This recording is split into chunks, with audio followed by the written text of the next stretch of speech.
Bonjour à toutes et à tous et bienvenue à cette nouvelle conférence en ligne. Après la crise, comment faire vivre le dialogue social autrement? Une conférence organisée par VK en partenariat avec la MNT, la Mutuelle Nationale Territoriale. Il faut-il le rappeler, est la première mutuelle des agents des services publics en santé comme en prévoyance et qui protège plus d'1 million de personnes. Elle accompagne agents et collectivités afin qu'ils puissent exercer au mieux leur mission d'intérêt général. Autre partenaire, l'association des DRH, des grandes collectivités, qui est à la fois un cadre d'échange et un espace de réflexion et de prospective, et qui est aussi, bien entendu, le porte-voix des DRH territoriaux, et qui suit avec vigilance la préparation et la sortie des textes. Alors, pourquoi se poser cette question aujourd'hui? Comment faire vivre autrement le dialogue social? Sans doute parce que la crise sanitaire a été, dans des circonstances particulières, l'occasion d'ouvrir des débats et un dialogue social rapide sur des problèmes parfois plus concrets. Et que nous devons même nous poser collectivement la question de savoir prolonger cela en perspective d'une sortie de crise à un moment où la pression est ou va être forte afin de remettre toutes les organisations en marche et répondre aux attentes des politiques, des citoyens et des usagers. Alors ça suppose une transformation de l'attitude ou de la posture de tous les interlocuteurs du dialogue social. Trop souvent pour des raisons historiques parfois justifiées, la méfiance domine. Alors comment se contraindre mutuellement à poser les conditions et les règles du jeu, du dialogue, afin que la parole soit d'emblée mise en avant comme étant une parole libre? Sommes-nous en France face à un véritable problème culturel qui se manifeste par une méfiance du débat contradictoire? Comment demain faire vivre différemment, revitaliser des espaces d'échange sur le travail, dont l'existence est peut-être parfois trop institutionnalisée et réglementaire de la vie de certains? Pour répondre à ces questions et à de nombreuses autres, et surtout répondre aux vôtres, 3 invités que je m'empresse de vous présenter. Mathilde Dicard, qui est directrice générale des services du centre de gestion du Nord et qui est présidente de l'association des DRH des grandes collectivités territoriales, dont j'ai dit quelques mots à l'instant. Bonjour Mathilde. Bonjour. Bruno Collignon, sapeur-pompier de carrière, 2 mandats de président d'une organisation syndicale représentative, la Fédération autonome de la fonction publique, pour ne pas la nommer, qui poursuit son engagement pour préserver le service public. Et c'est d'ailleurs sa présence aujourd'hui en est un exemple. Bonjour Bruno. Bonjour Hugues, bonjour à toutes et tous. Et Jean-Robert Massimi, directeur général du Conseil supérieur de la fonction publique territoriale. Peut-être l'occasion de rappeler que le Conseil sup est fondamentalement, avant tout, une instance de dialogue social paritairement composée d'élus locaux et de représentants des organisations. Et peut-être que Jean-Robert nous en dira un mot tout à l'heure. Et rappeler aussi, parce que souvent les personnes ne savent pas, que le Conseil sup dispose également d'une compétence d'autosaisine. Alors, au cours de cette webconférence, vous pourrez poser toutes vos questions via la fenêtre questions que vous pouvez voir dans l'interface GoToWebinar sur la droite de votre écran. Et nous vous informons que cette conférence donnera lieu à un enregistrement qui sera mis en ligne et dont le lien vous sera envoyé par mail très rapidement dans les jours à venir. Mais nous allons commencer peut-être en commençant par vous, Jean-Robert. Est-ce que, Jean-Robert Massimi, est-ce que vous constatez au sein du Conseil sup je dirais une évolution des échanges entre les élus et leurs associations et les syndicats depuis le début de la crise sanitaire? Jean-Robert. Oui, on le constate parce que d'une part, les sujets sont très concrets et nombreux, hein, et d'autre part, le mandat des élus ayant été renouvelé, on a de nouveaux élus qui s'impliquent comme des syndicats. Donc, le dialogue est plus vif, plus animé, d'autant que ce dialogue est un trilogue puisqu'il y a le gouvernement. Donc, on constate depuis 6 mois, 1 an, vraiment une présence renforcée des élus. Bon, la présence des syndicats a été acquise, donc la présence et l'intervention des élus est beaucoup plus vive que jadis et naguère. C'est-à-dire qu'il y a plus de propositions des élus. propositions, il y a plus de présence dans les réunions, enfin, même virtuelles, et il y a plus de propositions et les associations d'élus travaillent vraiment les sujets à l'ordre du jour. C'est-à-dire on pourrait dire qu'il y a une véritable prise de conscience de leur part qu'ils sont des employeurs.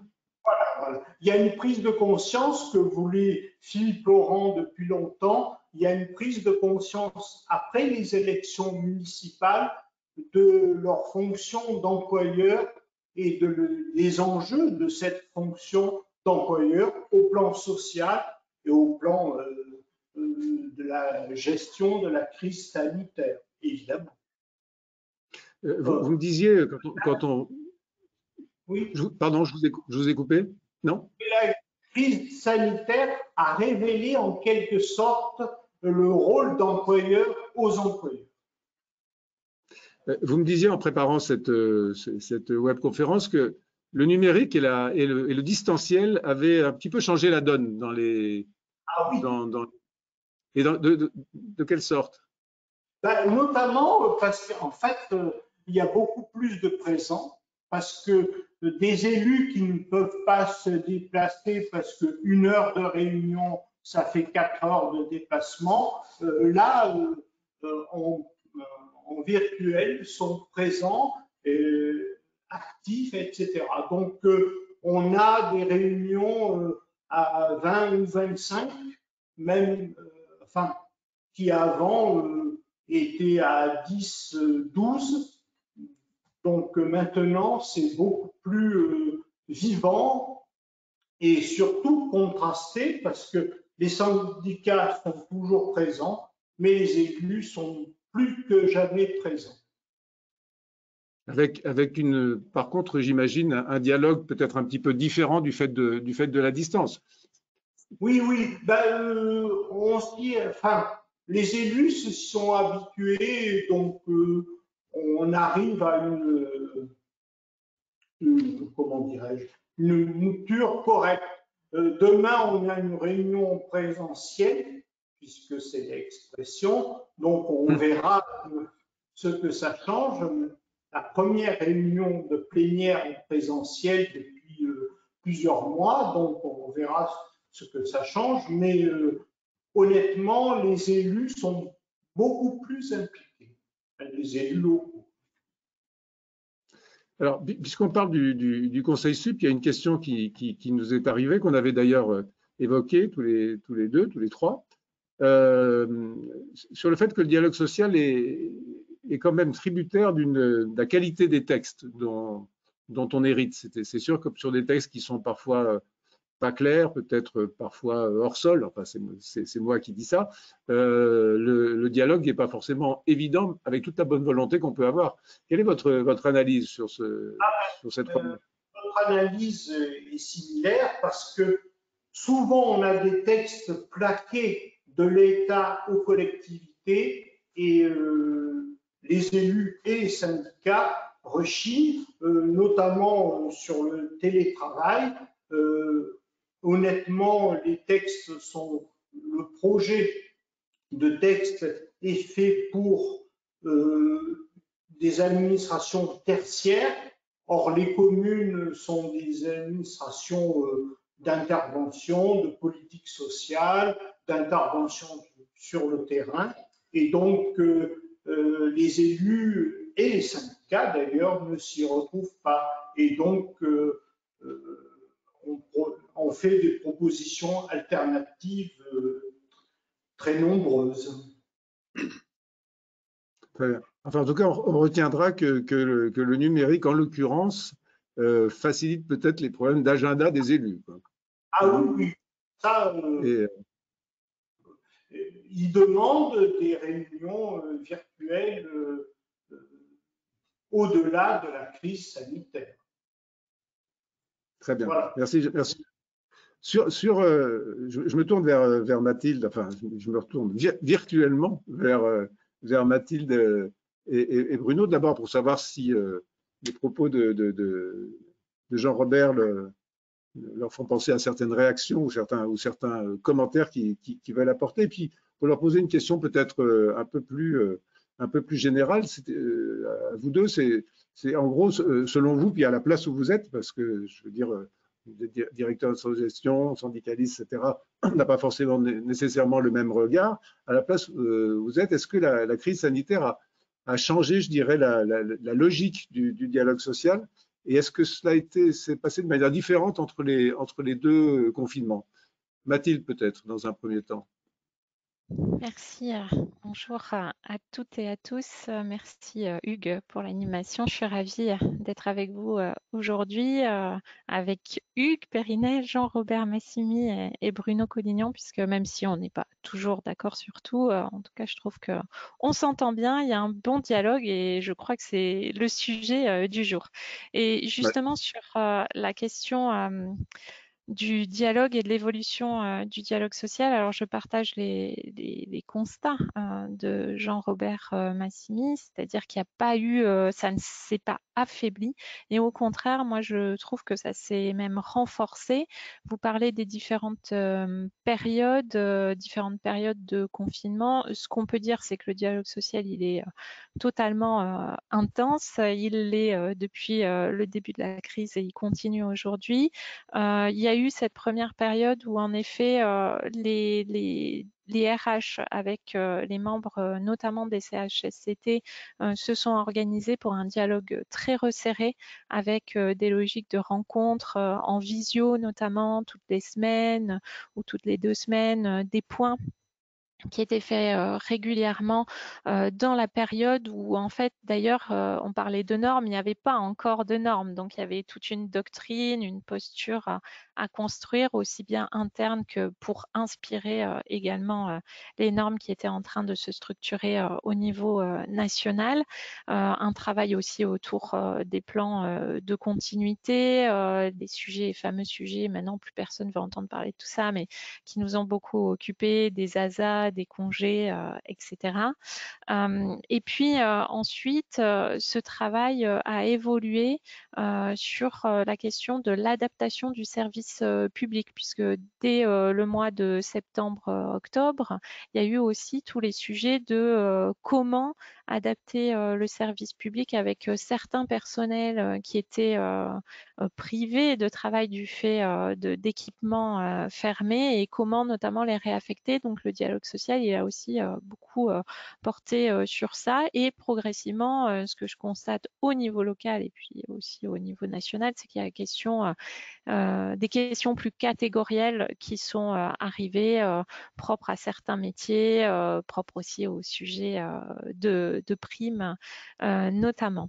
Donc un dialogue social fort, puissant. Ceux-là qui sont arrivés plutôt dans un deuxième temps. Dans un Au deuxième moment temps. du deuxième confinement. Oui, voilà, dans un deuxième temps, puisque le premier temps, c'était le temps de, on se serre les coudes, on essaie de trouver des solutions ensemble après la sidération, et finalement, on est totalement partenaire dans la première période. Et puis ensuite, progressivement, c'est bien logique, il y a eu des débats sur la question des conditions de travail, sur la question de différents métiers, et puis on en a vu aussi les effets au niveau national sur certains métiers qui ont été plus mis en lumière et qui ont fait l'objet de négociations. Mais vraiment, je trouve que ce qui est intéressant dans cette période, je reprends le terme de Jean-Robert Massimy sur révéler, la crise, elle a révélé plein de choses, ses faiblesses mais aussi ses forces. Et la force, c'est qu'on peut s'organiser, on peut dialoguer autour de problèmes communs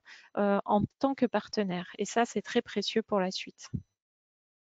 Bruno Collignon sur cette question. Oui, alors je reviens également, Hugues, très rapidement sur les propos de Jean-Robert Massimy, auquel je souscris pleinement pour avoir eu la chance de siéger quelques années au sein du Conseil supérieur de la fonction publique territoriale et de présider l'une de ces formations spécialisées. Peut-être revenir sur une des questions que vous avez posées, Hugues, sur l'incidence finalement de la qualité des textes proposés et soumis pour avis au Conseil supérieur. Quelle incidence finalement ces textes auront sur le fonctionnement même du Conseil supérieur. Moi, je me permets simplement de rajouter, et je pense qu'on est en plein dans notre thématique de dialogue social, c'est que, en règle générale, tous ces textes ont fait l'objet de concertations préalables entre les différentes instances, notamment Direction générale des collectivités locales, Direction générale de l'administration et de la fonction publique.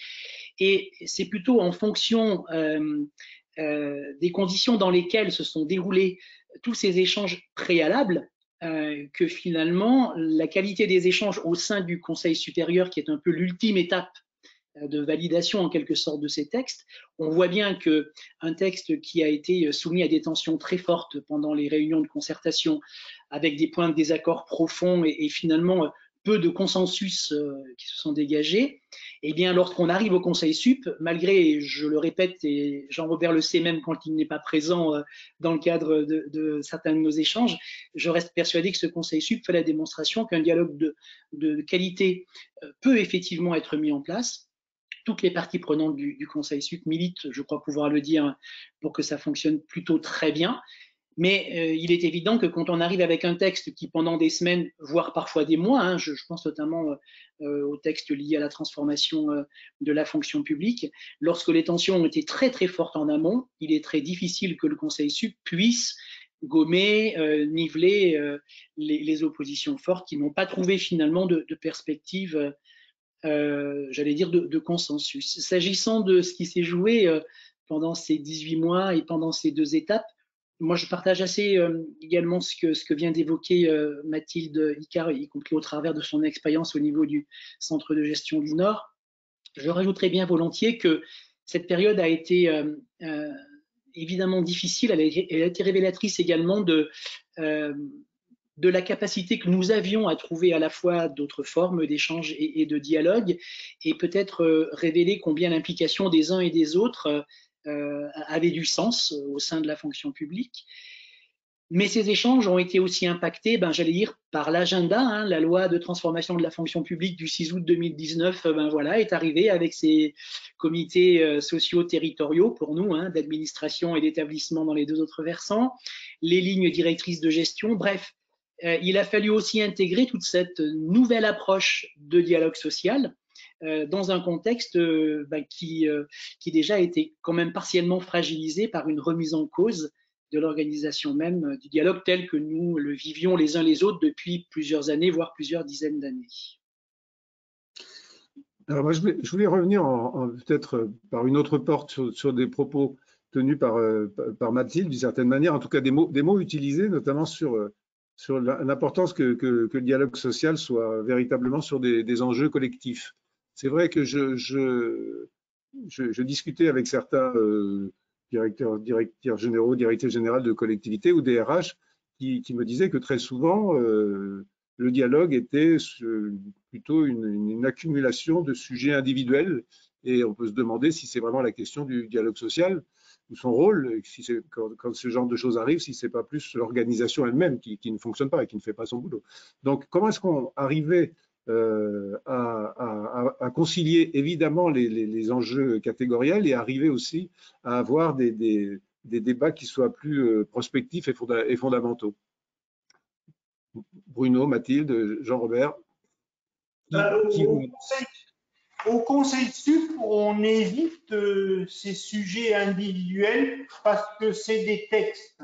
Mais oui, évidemment, dans les CP ou SCST, on retombe manifestement dans le sujet individuel. Mais ça, c'est aux élus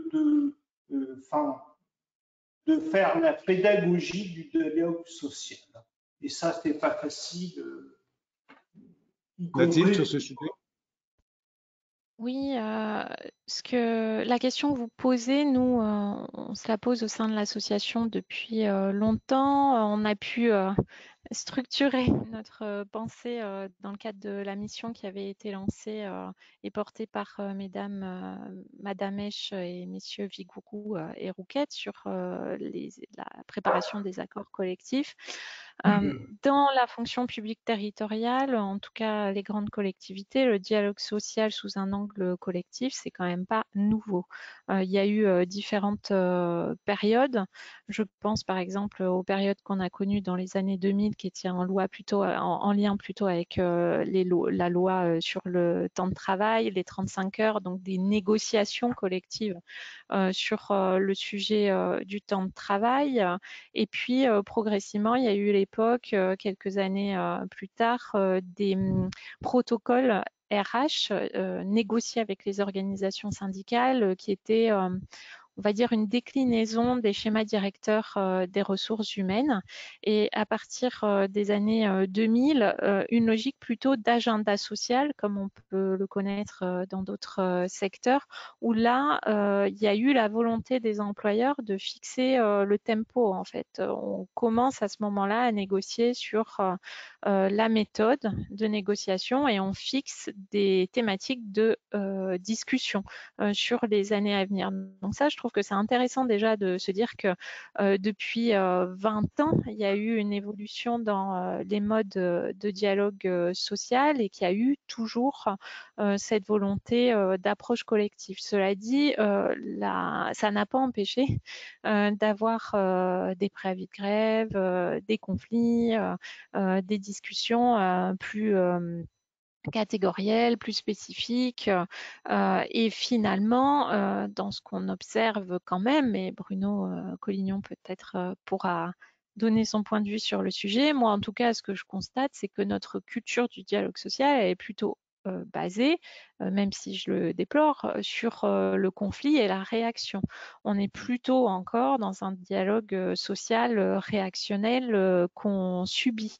Et pour ça, enfin, ça s'explique de plusieurs façons, à mon sens, notamment le fait qu'on n'est pas alors, je peux parler que de notre côté, peut-être, administration, on n'a pas forcément la bonne culture de la négociation. Et puis, avec nos partenaires, on n'est pas formé de la même façon et on ne parle pas de ça. Il y a aussi quand même des sujets de posture idéologique de part et d'autre qui compliquent parfois un petit peu l'affaire. Et puis également, une posture qui n'est pas encore assez solide de la part, à mon sens, de l'administration, de bien transmettre les infos, d'avoir cette logique de discuter, passer de l'info en dehors de sujets fixés dans un agenda social ou dans le cadre d'un protocole suite à un dépôt de préavis de grève.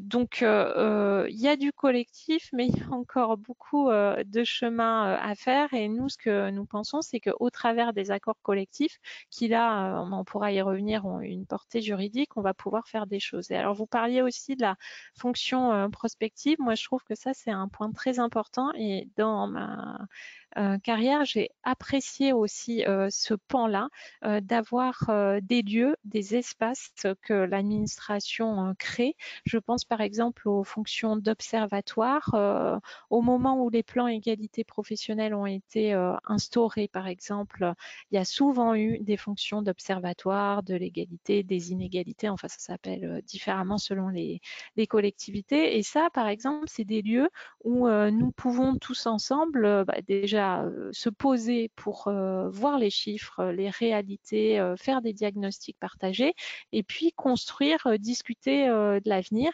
Je pense aussi dans les prochains mois, les lignes directrices de gestion, ça peut être aussi une bonne façon de bâtir une fonction d'observatoire côte à côte pour discuter des vrais sujets de fond RH. Et je vous donne un exemple aussi, nous, au sein du centre de gestion du Nord, comme on pilote les instances médicales pour l'ensemble des agents des collectivités, les fameux comités médicaux et commissions de réforme. On a vu qu'il y avait un vrai sujet il y a 2 ans autour de la santé mentale, puisque 40% des arrêts longs sont en lien avec la santé mentale et c'est pas propre au Nord, hein, c'est vraiment un sujet global. On a mis en place une recherche-action les organisations syndicales sont vraiment partie prenante, enfin on ne peut pas faire sans elles, elles sont partenaires, on est ensemble sur le sujet et on a, au-delà des expérimentations et des actions concrètes, posé aussi une fonction d'observation pour construire progressivement, enfin être dans une logique de prospective. Et donc tous ces lieux, moi je trouve que c'est très important et c'est pas facile, c'est sûr que c'est pas facile de se dire bah, un jour je discute de l'évolution des carrières des femmes ou des agents des problèmes de santé mentale. Et puis le lendemain, je vais aller dans le dur sur un problème de conflit avec les mêmes partenaires. Mais je trouve que ça peut souder, ça peut changer le rapport du dialogue social. Bruno Collignon, sur ce point-là, avec peut-être une question en plus, en écoutant Mathilde Icard, j'entendais apprendre à se connaître, cette phrase, et est-ce qu'il n'y a pas aussi ce problème-là? Je ne suis pas là pour parler de mes expériences personnelles, mais moi je me rappelle de discussions avec les syndicats où en fait, je m'apercevais que je ne rencontrais les syndicats qu'à ce moment-là, qu'au moment où il y a le débat, il y a le conflit, etc. Après, on se quittait, la fois d'après, c'était de nouveau pour le débat. Donc, pour le bien du dialogue social, est-ce qu'il ne serait pas utile, je ne sais comment, qu'on apprenne à se connaître peut-être autrement? Enfin, moi, ça m'a paru une évidence, hein, Hugues, mais je pense que nous sommes nombreux à partager cette idée-là, selon laquelle, moi, je reste persuadé, et je ne parle qu'au travers de ma petite expérience d'implication au niveau national dans les instances de dialogue social qui sont reconnues comme étant les ultimes étapes, en fait, hein, de négociation, le Conseil commun de la fonction publique, le Conseil supérieur de la fonction publique territoriale, notamment. Je reste persuadé que nous ne sommes pas condamnés à vivre de manière permanente dans une espèce de confrontation qui consisterait à dire de manière très dogmatique, Mathilde en a dit deux mots, parce que c'est culturel, y compris dans un pays comme le nôtre, que par définition, les syndicats s'opposent et l'administration ou les élus ne peuvent que finalement s'opposer à cette opposition, et donc on est dans une espèce de dualité permanente. Je crois pouvoir dire que j'ai présidé une organisation syndicale qui, comme d'autres, font le choix et le pari d'un dialogue social constructif, d'une volonté de négociation. Mais on voit bien que la limite de l'exercice ne tient pas au seul rôle des représentants syndicaux et de leur organisation. Je rappelle simplement, par exemple, hein, il est d'actualité, et je crois que c'est quand même un élément qui mérite d'être à nouveau pointé comme étant l'une des balises, hein, des temps forts du dialogue social de ces derniers mois. La loi de transformation de la fonction publique a conclut ces débats au Conseil commun comme au Conseil supérieur par un avis défavorable unanime de l'ensemble des organisations syndicales. C'est dire que même les plus progressistes, réformistes et ainsi de suite se sont retrouvés face à une impasse qui ne leur permettait pas finalement d'encourager un texte qui ne convenait à personne. Donc moi je continue de penser que le fait de pouvoir travailler en confiance avec l'ensemble des actrices et des acteurs du dialogue social me semble être un élément fondateur en fait de la qualité du dialogue social. Et pour l'avoir vécu encore une fois à différents niveaux, y compris au niveau d'un établissement public ou d'une collectivité territoriale, lorsque une thématique de dialogue social démarre dans une forme de défiance où d'emblée, chacune des parties sait que de toute façon, in fine, comme l'évoquait Mathilde Icard, seul un éventuel préavis de grève permettrait d'exprimer des points de désaccord forts. Il m'apparaît vraiment compliqué de faire en sorte que ce dialogue, au final, puisse progressivement se nouer dans une relation autre qu'une relation conflictuelle. C'est la raison pour laquelle moi je continue de prétendre que la transparence et la confiance sont probablement les deux mots-clés qui devraient s'imposer à toutes les parties d'ailleurs autour de la table. Jean-Robert Massimy évoquait le rôle indispensable des élus, employeurs. Il me semble que nous pouvons construire ensemble une relation de confiance et de transparence pour qu'enfin ce dialogue social puisse d'ailleurs convenir à la plupart d'entre nous, que ce soit les responsables de collectivités, que ce soit les élus, que ce soit les représentants des agents et des agentes.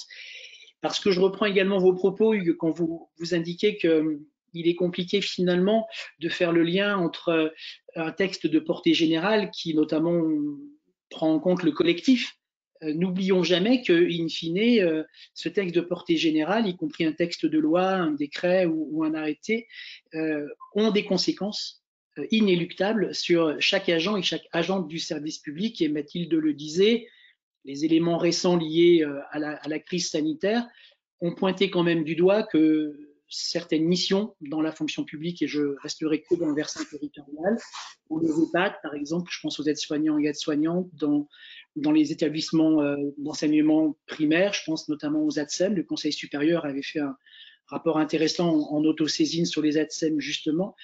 Voilà toute une frange, finalement, de la population de la fonction publique territoriale qui, aujourd'hui, n'est toujours pas reconnue.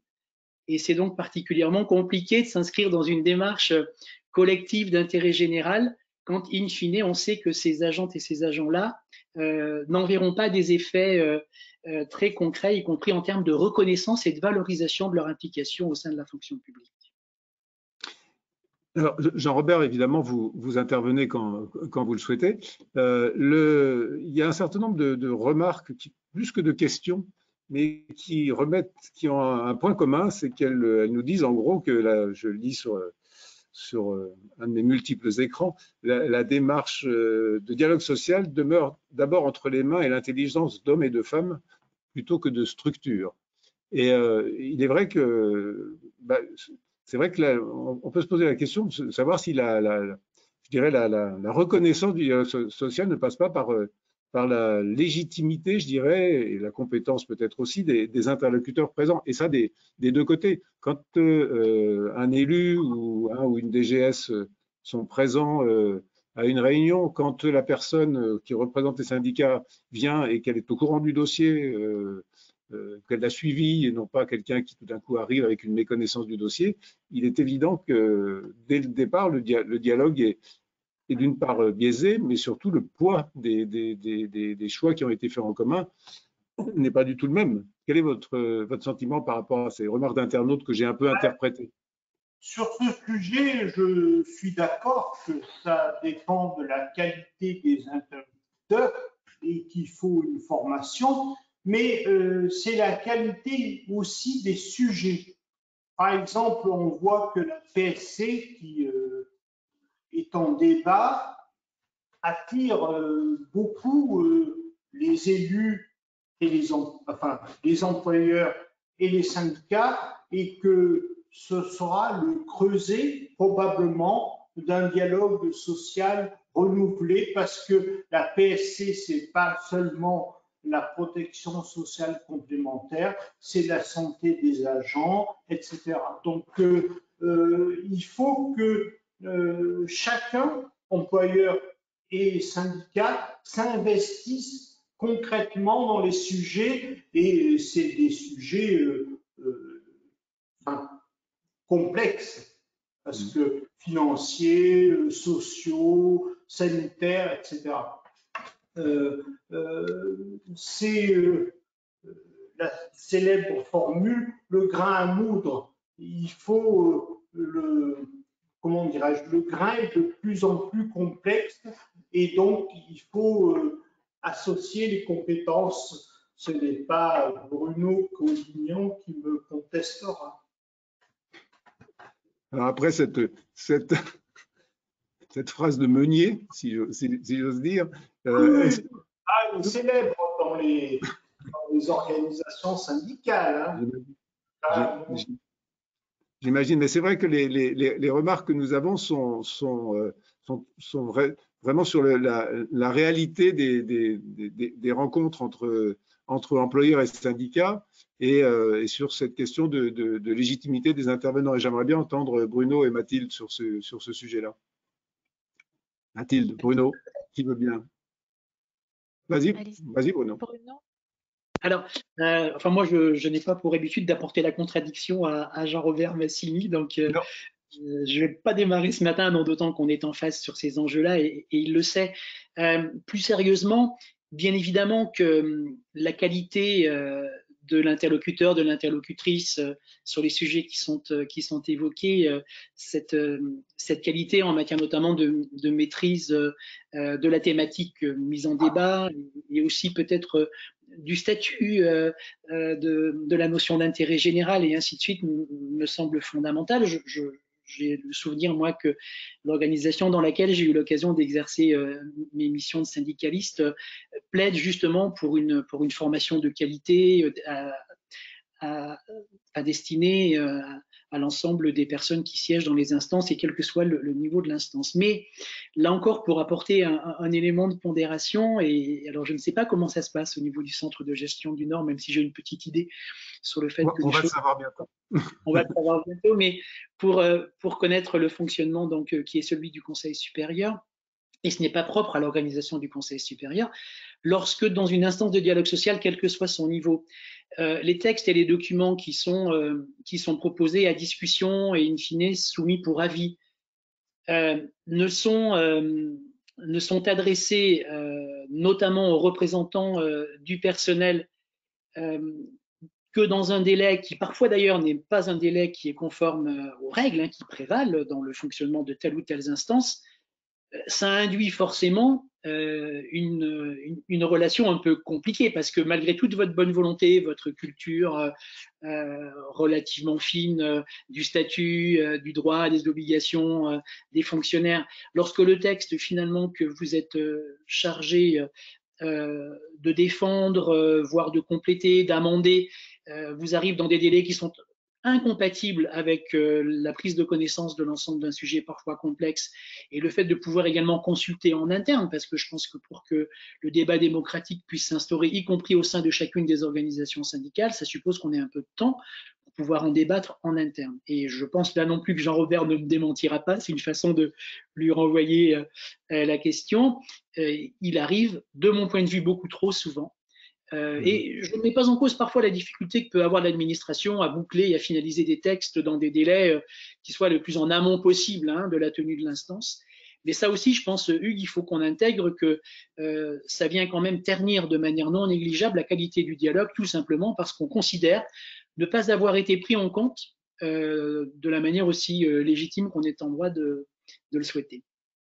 Mathilde, sur ce sujet? Oui, ce que vous dites, ça me fait penser à plusieurs choses. Forcément, la question de la... Pardon, il y a un téléphone qui sonne. Un instant. Il nous dérange peu.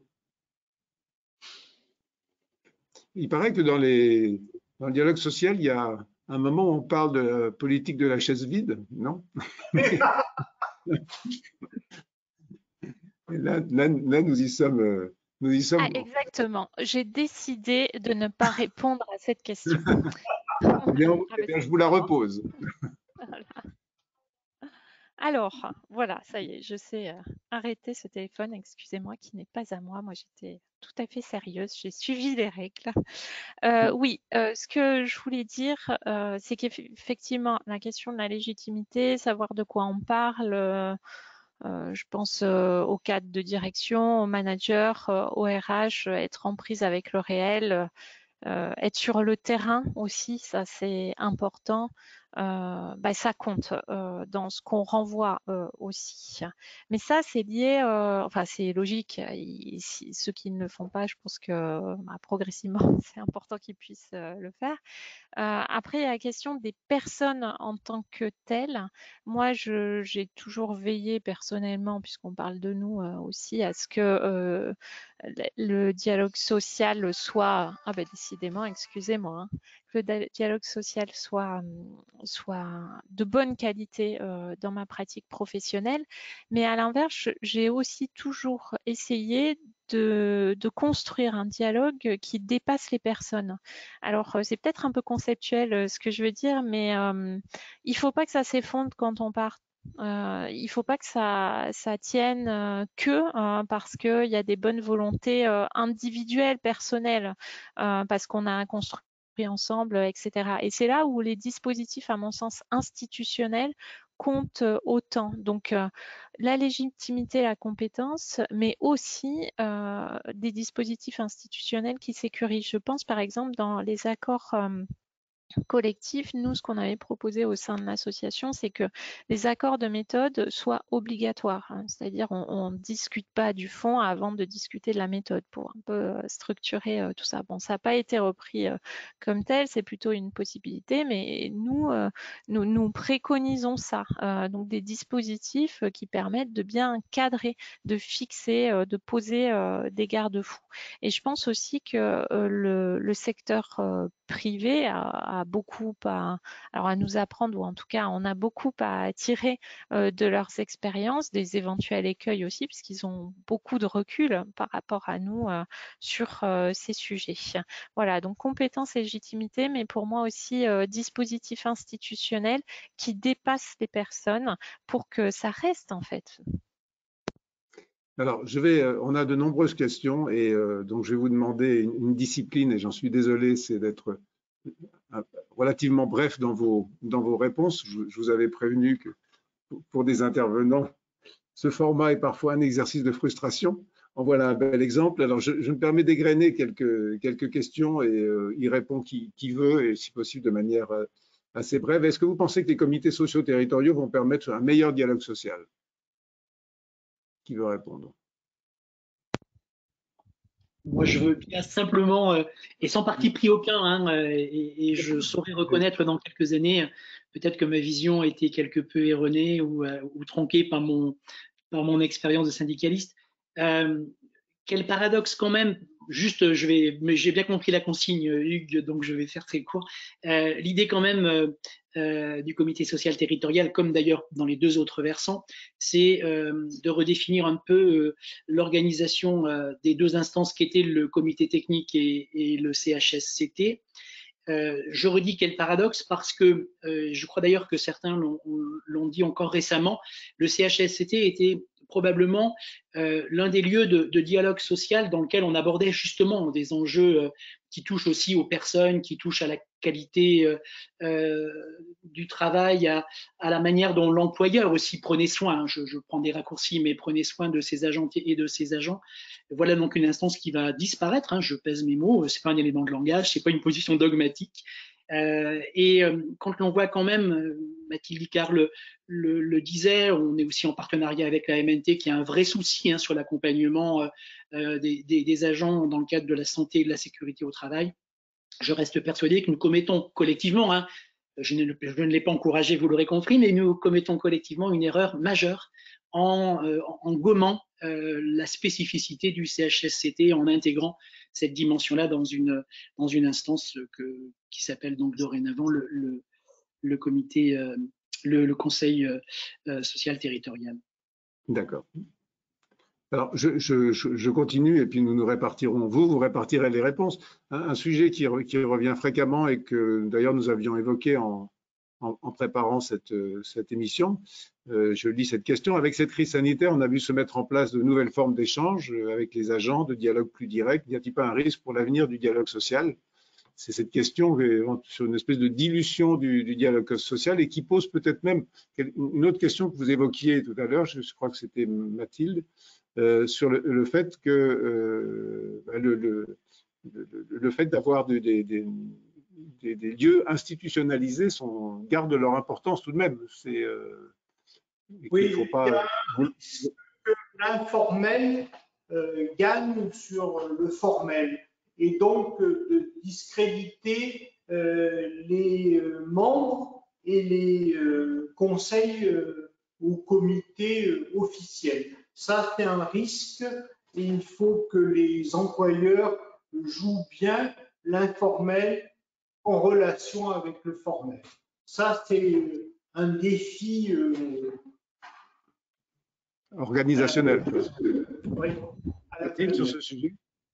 Oui, je pense pendant cette période à la fonction de communication interne qui s'est vraiment renforcée dans notre colloque d'octobre dernier. On y a dédié une grosse partie des réflexions.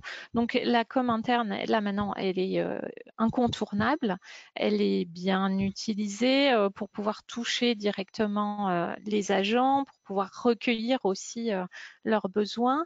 Mais il faut pas, à mon sens, qu'elle soit utilisée pour court-circuiter tous les systèmes institutionnels et notamment le dialogue social. Un sondage auprès d'agents, c'est pas une consultation conduite par des organisations syndicales qui ont fait leur travail de collégialité, délibération, etc. Donc, charge à nous, côté employeur, de bien utiliser ces outils pour veiller à ce que le management en sorte renforcé, c'est un autre pan pour nous du dialogue social, et également les organisations syndicales. Ça ne doit pas venir contre, ça vient en renforcement des autres types de représentation. Bruno, éventuellement sur ce sujet? Oui, enfin, je reste persuadé que la consultation directe peut aussi avoir son intérêt à un moment donné. Je n'ai jamais été effrayé, moi, durant mes 2 mandats, par l'idée selon laquelle une organisation, quelle qu'elle soit, puisse s'enquérir directement de l'avis, du sentiment des agentes et des agents.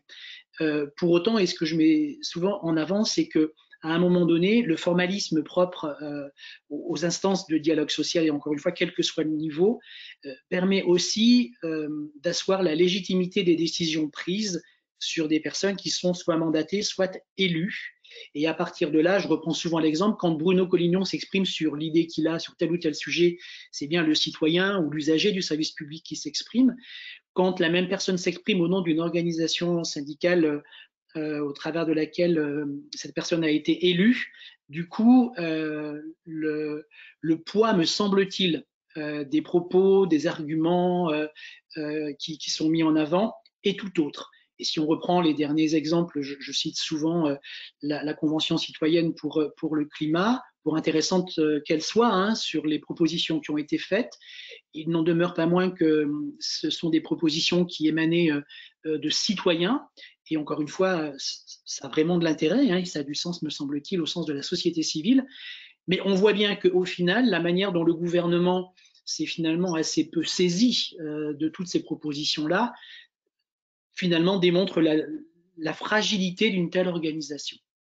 Alors qu'on a par ailleurs des instances, hein, sur les enjeux environnementaux, par exemple, que ce soit dans le cadre associatif, des chercheurs et ainsi de suite, qui avaient sans doute des idées tout aussi pertinentes à mettre en débat et qui ne les exprimaient pas en leur nom propre, mais au nom de l'institution qui le représentait. En vous écoutant, je me pose la question de savoir si on définissait des indicateurs qualitatifs du bon fonctionnement de collectivité, ou de n'importe quelle organisation d'ailleurs, est-ce que la manière dont fonctionne une collectivité locale en termes de dialogue social pourrait être un critère de bon fonctionnement de cette organisation? Ce serait un critère à condition qu'on ne reste pas sur le formel. Oui, alors plus globalement, c'est notamment les enquêtes de climat social aussi qui peuvent être utiles. Dans votre question, Hugues, il y a mais c'est quoi un bon dialogue social? Alors c'est compliqué. Les critères, voilà, les critères du dialogue social de qualité. Il y a le formel, il y a l'informel. Il y a justement ces indices de reconnaissance des organisations syndicales comme partenaires. Je pense que disait Bruno, envoyer les documents à la dernière minute, c'est compliqué par exemple. Mais à l'inverse, et là je taquine les partenaires sociaux, juste se contenter de transmettre une information dans le cadre du CHSCT en disant bah voilà, on veut parler de tel sujet et ne pas apporter de matière, c'est aussi intégrer qu'on n'est pas partenaire quelque part et qu'on ne peut pas contribuer. Donc bon, tout ça c'est difficile de pouvoir l'évaluer, l'estimer, et je pense aussi nous côté employeur, c'est tout ce qu'on fait pour garantir l'exercice du droit syndical. C'est des choses toutes simples a priori, mais le respect des réunions d'information syndicale, s'assurer que quand dans un équipement déconcentré, les agents n'ont pas accès à ces heures, faire de la pédagogie sur ce sujet. C'est aussi discuter s'occuper de l'avancement des carrières des personnes qui sont en décharge syndicale. C'est aussi, parce que les temps sont compliqués financièrement, essayer de trouver des façons pour que quand les agents sont en activité syndicale, le service public ne soit pas ralenti et n'ait pas à culpabiliser de ce droit. Mais est-ce que, par exemple, puisque c'est une des questions qui nous est posée, le fait, alors peut-être que ça existe déjà, mais le fait que les ordres du jour soient décidés en commun et préparés en commun pourrait être une des solutions, peut-être, je ne sais pas, Bruno? Enfin, oui, évidemment, Hugues, j'ajoute qu'on pourrait aussi imaginer, et ce serait un indicateur de mon point de vue intéressant, de la qualité du dialogue social au sein d'une organisation, quelle qu'elle soit, hein, collectivité territoriale, centre de gestion, voire une instance comme celle du Conseil supérieur. Tout ce que les différents acteurs seraient capables de porter de manière unitaire, pas forcément unanime, mais de manière unitaire, de mon point de vue, donnerait aussi une indication forte sur la qualité du dialogue social. Les communiqués du Conseil supérieur de la fonction publique territoriale, qui sont des communiqués rédigés par le président, mais qui englobent finalement l'ensemble de ses membres, le vote des travaux en autosaisine des différentes formations spécialisées qui ne sont soumis pour avis au Conseil sup, qu'à partir du moment où on a la certitude que toutes les parties prenantes ont trouvé un accord suffisamment solide pour qu'on n'ait pas une espèce d'opposition sur un rapport en autosaisine qui ferait du 50-50, où on aurait cette espèce de clivage traditionnel, d'un côté les représentants du personnel, de l'autre les représentants des employeurs. Je pense que voilà une démarche qui peut-être pourrait inspirer bon nombre de collectivités territoriales ou établissements publics en disant, bon sang, est-ce que l'un de nos objectifs ne serait pas finalement d'afficher non pas nos points de désaccord comme il est finalement assez convenu de le faire, la collectivité publie son compte-rendu ou son communiqué suite à une instance de dialogue social, les tracts qui vont bien des OS disent c'est toujours pareil, on peut jamais discuter, c'est toujours l'autorité qui veut avoir le dernier mot, bref. Là encore, c'est un terme que j'emploie souvent, je pense qu'on n'est pas condamné à vivre les choses ainsi, il y a sans doute moyen de l'envisager autrement. Et j'ajoute quel signe, du coup, on envoie aux agentes et aux agents. Voilà, bien sur sûr. Ce point-là, la protection sociale complémentaire sera peut-être ou pas. Moi, j'ai beaucoup de réserves encore hein, sur la finalité de cette négociation, mais je fais le pari malgré tout qu'elle va réussir. Voilà, si in fine, dans beaucoup de collectivités, on arrive à un document partagé, unitaire, porté par toutes les parties, voilà peut-être un exemple qui pourrait faire bouger les lignes en matière de relations de dialogue social. Il y a une personne qui nous pose la question suivante. Est-ce qu'il existe des lieux, à votre connaissance, où l'employeur et les syndicats suivent des formations ensemble? Ou est-ce que c'est une utopie? Au travers du CHSCT, notamment.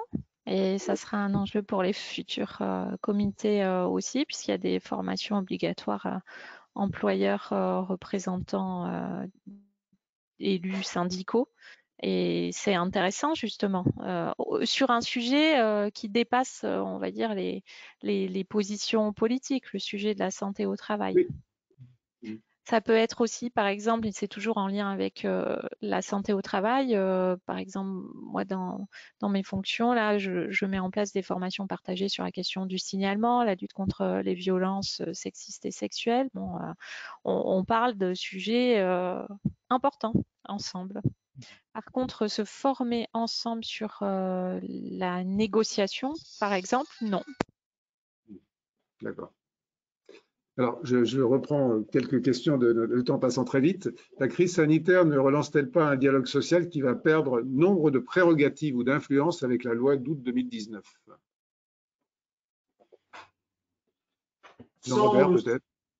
On ne sait pas. Ça produit des frais, mais ça détourne l'attention, donc on ne sait pas.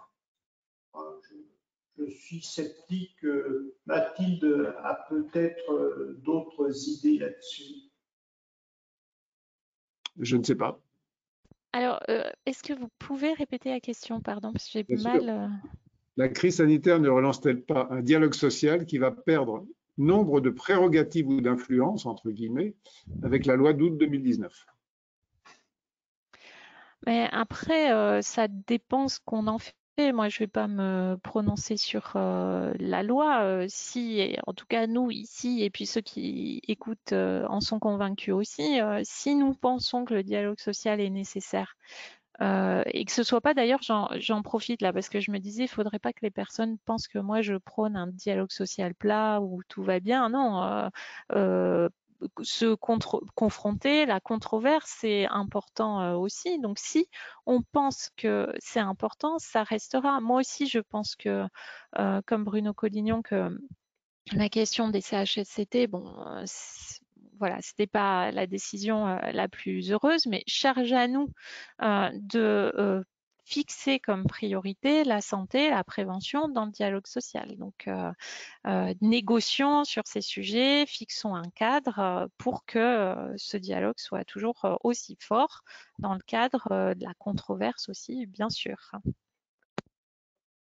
Alors, une question qui concerne peut-être plus directement Bruno. Comment susciter l'engagement à un moment où les syndicats, moins identifiés comme incontournables en termes de promotion interne, semblent avoir des difficultés à attirer du monde? C'est une question d'actualité, bien sûr, mais qui se pose, je pense, de manière récurrente depuis longtemps, qui n'est d'ailleurs, de mon point de vue, pas propre au monde du syndicalisme. Hein. Je pense que le milieu associatif, voilà, l'engagement, je pense que d'un point de vue purement politique, hein, aujourd'hui, l'adhésion à un parti, par exemple, est une vraie question, comme vous le dites très bien, Hugues, la question de l'engagement.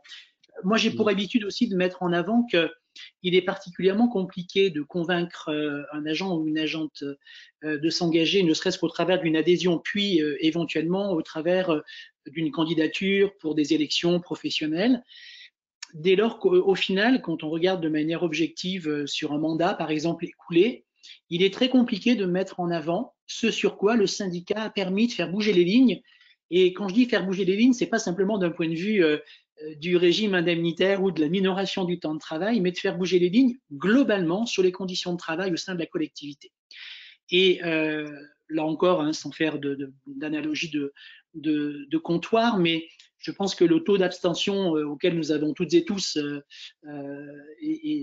été contraints d'assister ces 2 dernières fins de semaine démontre que dès lors qu'on a le sentiment que celles et ceux pour qui on va voter, au fond, n'ont que peu d'emprise sur la vie de la collectivité, hein, je reprends l'exemple de l'action syndicale, ben forcément, les motivations deviennent un peu compliquées à mettre en avant. Donc, à titre personnel, moi, je milite toujours pour indiquer que de toute façon, le collectif l'emportera de manière systématique sur l'individuel et que la légitimité que nous pouvons tirer d'une réflexion commune est toujours beaucoup plus importante qu'une légitimité individuelle. Voilà, ça vaut ce que ça vaut. Je prétends pas avoir réussi pendant mes 2 mandats. Ceci dit, on sent quand même que quand on prend le temps d'évoquer les choses en ces termes, ça fait son chemin tranquillement. Mais après, c'est je crois, une réalité sociétale avec laquelle il faut que nous composons les uns les autres. Alors, on va prendre une dernière question parce que malheureusement, on arrive au terme de cette séance, tout en vous disant quand même qu'autour du mot d'engagement que j'évoquais, il y a un certain nombre de remarques et de regrets que les personnels, les représentants du personnel soient souvent perçus comme des empêcheurs de tourner en rond, etc., etc. C'est quelque chose qu'on connaît. C'est une des illustrations de la phrase qu'on évoquait, on a le dialogue social qu'on mérite. Il y a toute une réflexion à avoir sur ce sujet-là, mais je pense que ça fera l'objet d'une autre conférence. Je voulais terminer sur une question qu'on a évoquée tout à l'heure brièvement avec Jean-Robert Massimi, c'est sur l'impact du numérique. C'est-à-dire qu'on a constaté effectivement que le numérique avait fait évoluer d'une certaine manière le dialogue social, en tout cas pendant la période qu'on a vécue. Est-ce que de votre point de vue, il y a des risques ou au contraire des bonnes choses à en tirer pour l'avenir dans le cadre d'une amélioration tout simplement du dialogue lui-même? Moi, je crois qu'il y a que des bonnes choses, pour autant que les employeurs et les agents le veuillent. Ça supprime les distances, ça supprime le temps, donc on peut faciliter et rendre plus fréquent le dialogue, donc ça facilite à terme. Mais il faut un autre engagement. Hein, voilà. C'est un autre engagement que les rituels formels du dialogue social. Voilà. Mathilde, sur ce sujet? Oui, ça permet de toucher autrement les personnes. Je fais un parallèle avec notamment ce qu'ont vécu les travailleurs sociaux pendant les phases de confinement où ils ont pu approcher des jeunes qui ne connaissaient pas dans le cadre de leur permanence ou de leur visite. Donc, on peut capter d'autres publics. On peut peut-être aussi susciter d'autres formes d'engagement, à la condition justement que ce soit bien discuté. Là, on va rentrer dans une phase de préparation, enfin certains ont déjà commencé des élections professionnelles. Assurément, les réseaux sociaux seront également importants et là, il y a un enjeu collectif de cadrer tout ça et de bien communiquer sur ce qu'on peut faire, ce qu'on peut dire au travers des réseaux sociaux. Bruno? Oui, alors, enfin, peut-être que ça va nous permettre aussi de redéfinir un peu le sens que nous donnons collectivement au principe même des réunions. Une réunion pourquoi faire, une réunion selon quelle fréquence, parce qu'on peut s'accorder les uns et les autres à dire qu'on a parfois assisté à des réunions. On voulait ne pas être absent pour ne pas justement être taxé de jouer le jeu de la chaise vide. Et en même temps, en disant en repartant à quoi ça a servi, y compris sur l'énergie que ça a pu demander. Je reste persuadé, et encore une fois, ça peut sembler un peu convenu dans le contexte du moment, que nous avons aussi les uns les autres, parce que nous sommes avant tout des êtres humains, un vrai plaisir à un moment donné à se retrouver, non pas sur un écran avec 4 petites vignettes et avec le sentiment que plein de personnes sont en arrière-plan en train d'écouter, de partager ou non ce qu'on est en train de se dire, mais par exemple ne pas pouvoir regarder des sourires ou au contraire des signes de désapprobation dans l'auditoire. C'est un peu cruel, c'est une réalité du moment, on compose avec. Voilà, je pense qu'il nous appartiendra aussi de trouver un juste équilibre entre peut-être élaguer les réunions qui, de mon point de vue, n'avaient pas beaucoup de sens, et cette période peut-être nous permettra de pointer ça du doigt de manière encore plus formelle, et de ne pas perdre de vue que, ouais, je crois qu'on a aussi besoin d'être en contact et en relation, même dans le cadre d'un dialogue social parfois un peu compliqué. Alors, en vous écoutant, il y a une phrase qui me revient que j'affectionne particulièrement, qui dit, je crois, que la vraie parole vient du silence et qu'elle ne vient pas de la parole des autres, sinon c'est de la rumeur. Donc, un des avantages de ces 4 vignettes que tu évoquais, c'est que d'une certaine manière, on s'écoute aussi. Et c'est peut-être une des choses aussi qu'on n'a pas évoquées sur le dialogue social. En tout cas, merci d'avoir écouté, d'avoir parlé, d'avoir partagé, d'avoir répondu aux questions, pas toutes qui nous ont été posées, mais ce sera peut-être l'occasion d'une autre émission à venir. Merci à la MNT et à VK de nous permettre d'avoir ce genre de moment d'échange. Et à très bientôt. Et à vous trois, un grand merci. Merci. Merci, à très bientôt.